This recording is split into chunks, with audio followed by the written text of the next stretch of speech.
Dalam beberapa waktu terakhir, kasus diabetes pada anak mengalami peningkatan.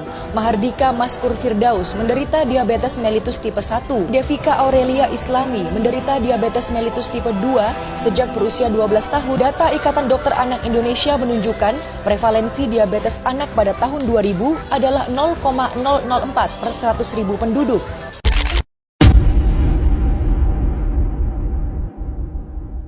Nah, kalau dengar kata diabetes, yang kamu pikirin pasti orang tua ya.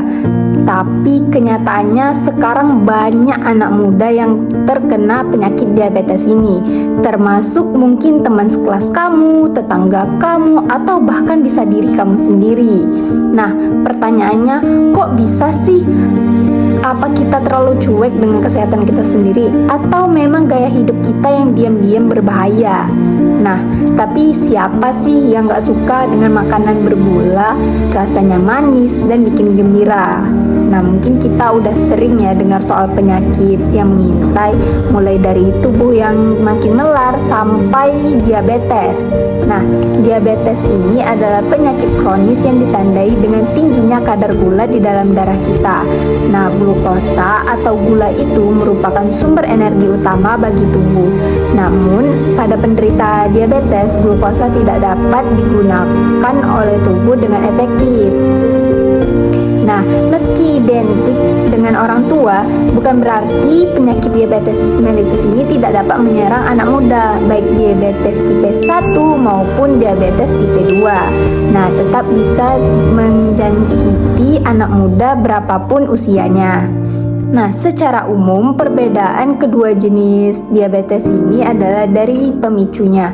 Diabetes mellitus 1 terjadi karena penyakit autoimun yang menyebabkan pankreas tidak dapat memproduksi insulin di dalam tubuh kita. Nah, sementara itu diabetes 2 muncul sebagai efek dari pola makan kita yang tidak sehat karena tidak bisa mengontrol asupan gula yang masuk ke dalam tubuh kita.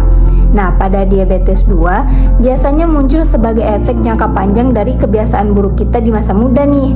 Namun gejalanya bisa datang lebih cepat jika kamu tidak mengendalikan asupan makanan, terutama jika tidak bisa mengontrol selera makan kita. Ikatan Dokter Anak Indonesia atau yang dikenal dengan IDAI sebelumnya merilis data yang menunjukkan bahwa prevalensi anak penderita diabetes meningkat 70 kali lipat pada Januari tahun 2023 dibandingkan tahun 2010. Nah, IDAI ini mencatat 1.645 anak Indonesia yang menderita diabetes di mana prevalensinya sebesar 2 kasus per 100.000 anak.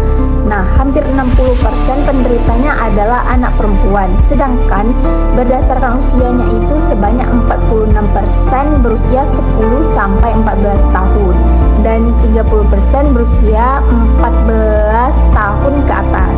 Nah, dan menurut data dari International Diabetes, data International Diabetes Federation atau yang dikenal dengan IDF menunjukkan jumlah penderita diabetes itu di dunia pada tahun 2021 mencapai 530 juta. Nah, angka ini diprediksi akan terus meningkat mencapai 643 juta di tahun 2030 dan 783 juta pada tahun 2045. Nah, menurut IDF, Indonesia ini menduduki peringkat kelima negara dengan jumlah diabetes terbanyak dengan 19,5 juta penderita di tahun 2021 dan diprediksi akan menjadi 28,6 juta pada 2045. Wah, banyak juga ya. Nah, persoalan ini menjadi perhatian dari Kementerian Kesehatan mengingat diabetes mellitus merupakan ibu dari segala penyakit. Seperti ibu yang melahirkan anak-anak, diabetes ini dapat melahirkan berbagai penyakit lainnya. Nah, diabetes itu adalah mother of all diseases. Kalau tidak terkontrol, dia bisa terkena penyakit jantung, stroke, ginjal, dan bahkan jika penyakitnya itu lebih berat masalahnya, berarti akan juga lebih berat lagi biaya untuk pengobatannya ya. Beberapa faktor yang meningkatkan risiko diabetes di Indonesia antara lain yaitu gaya hidup yang kurang aktif, kurang sehat, pola makan yang tidak teratur, obesitas, bahkan juga penambahan usia. Nah, pencegahannya bisa kita lakukan sejak dini, mulai dari gaya hidup sehat seperti olahraga setiap hari atau mungkin teratur lah, pola makan seimbang, dan menjaga berat badan yang ideal sangat penting untuk mengurangi resiko diabetes.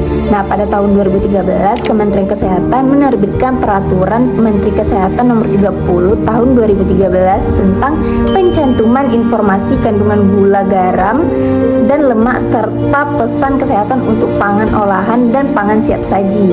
Nah, peraturan tersebut bertujuan agar masyarakat dapat mengetahui informasi nilai gizi yang terkandung di makanan dan minuman yang dituliskan dalam label makanan. Nah, dengan begitu masyarakat dapat mengetahui jumlah gula, garam, dan lemak yang telah dikonsumsi sehingga dapat menghindari faktor risiko terkena penyakit tidak menular.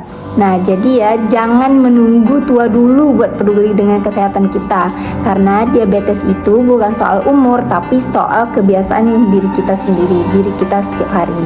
Nah, mulai dari yang kecil aja nih, seperti jalan kaki 30 menit sehari, kurangin minum manis, tidur yang cukup. Nah, simple tapi bisa nyelamatin hidup kita nantinya. Saya Zinda Lestari. Nah, ini adalah cerita tentang anak muda dan diabetes. Nah, jangan lupa like, comment, and subscribe. Dan jangan lupa juga cek kesehatan kamu mulai dari sekarang. Nah, karena hidup sehat itu nggak pernah terlalu cepat untuk dimulai.